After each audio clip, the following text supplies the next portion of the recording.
ఉమ్మడి ఆంధ్రప్రదేశ్ కాలం నుంచి కూకట్పల్లిలో వెంకటేశ్వర నగర్ కాలనీకి ప్రత్యేక చరిత్ర ఉందని కాలనీ నివాసులు అన్నారు. హైదరాబాద్ మున్సిపాలిటీ సమయంలోనే ఈ ప్రాంతం కౌన్సిలర్ స్థాయిలో ఉండేదని నివాసులు గుర్తు చేశారు. ఇక తర్వాత జీహెచ్ఎంసీ ఏర్పాటుతో వెంకటేశ్వర నగర్ను ఇతర కాలనీలతో కలిపి వివేకానంద నగర్ డివిజన్లో విలీనం చేశారని తెలిపారు. వెంకటేశ్వర నగర్లో అధిక సంఖ్యలో ఓటర్లు ఉన్నారని, డివిజన్ పునర్వ్యవస్థీకరణలో అన్యాయం జరిగిందని నివాసులు పేర్కొన్నారు. కాంగ్రెస్ ప్రభుత్వం వచ్చిన తర్వాత జరిగిన కొత్త డివిజన్ పునర్విభజనలో వెంకటేశ్వర నగర్ పేరును డివిజన్గా చేర్చకపోవడం పట్ల కాలనీ నివాసులు ఆవేదన వ్యక్తం చేశారు. ఇక నేటి సమావేశంలో వెంకటేశ్వర నగర్ బ్లాక్ కమిటీలు, టెంపుల్ కమిటీలు, అఖిలపక్ష నాయకులు మరియు కాలనీ నివాసులు కలిసి వెంకటేశ్వర నగర్ జేఏసీని ఏర్పాటు చేశారు. ఇక వెంకటేశ్వర నగర్ను స్వతంత్ర డివిజన్గా ప్రకటించాలని కోరుతూ స్థానిక ఎమ్మెల్యే జీహెచ్ఎంసీ కమిషనర్, జోనల్ కమిషనర్లకు ఫిర్యాదు చేయనున్నట్లు జేఏసీ స్పష్టం చేసింది.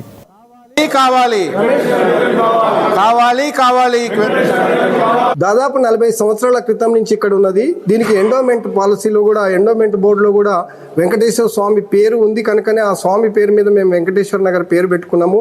పెద్దలు చెప్పినట్టు 40 సంవత్సరాల క్రితం ఇక్కడ ఎవరు కూడా జనాలు లేరు. ఆ రోజుల్లో చాలా తక్కువ పబ్లిక్ ఉన్నప్పటి నుంచి మేము ఇక్కడ ఉండి ఉన్నాము. ఏదైతే మా ఈ యొక్క డివిజన్ పేరు అధికారులు తప్పిదం వలన మొత్తానికి ఏదో ఒక రూట్లో వాళ్ళు ఏ గూగుల్ మ్యాపా లేదా అధికారుల తప్పిదం వల్లనో కమలా ప్రసాద్ నగర్ అని పెట్టారు. ఆ కమలా ప్రసాద్ నగర్ అనేది ఈ డీలిమిటేషన్లో ఈ డివిజన్ ఏదైతే అధికారులు చేశారో ఇందులో లేదు ఆ కమలా ప్రసన్న నగర్ అనేది.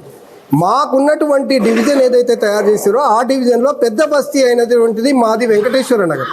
దాదాపు మేము అనకూడదు కాబట్టి మీ వెంకటేశ్వర నగర్కు కావాలి పేరు డివిజన్ కావాలని చెప్పి మేము అందరం కోరుకోవడం జరుగుతుంది. అందరూ దాని గురించి మీటింగ్ ఈరోజు పెట్టుకోవడం జరిగింది. మరి ఆల్ పార్టీస్, ఏ పార్టీలకు సంబంధం లేకుండా అందరం కలిసి జేఎస్గా ఏర్పడి మాకు వివేకానంద నగర్లో ఏదైతే డిక్లేర్ మొదలు ఉంది కాబట్టి సెకండ్ పార్ట్ మన వెంకటేశ్వర నగర్కి ఉండాలని చెప్పి మేము కోరుకోవడం కూడా జరుగుతుంది.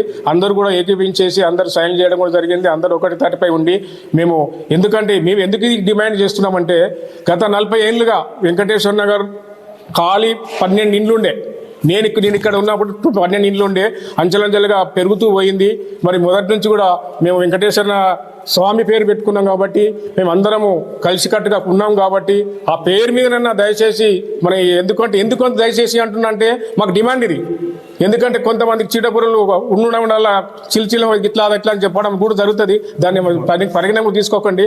మేము 12,000 ఓట్లతో కూడుకున్నది, 11 బూతులు ఉన్నాయి.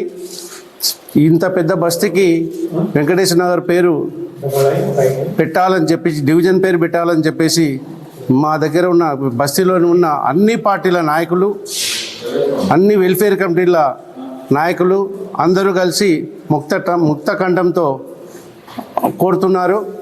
ఖచ్చితంగా మేము ఈ విషయం నిరసన తెలియజేస్తున్నాము. ఎందుకంటే పక్కలో చిన్న బస్తీ ఉంటుంది, ఆ బస్తీ పేరు పెట్టారు.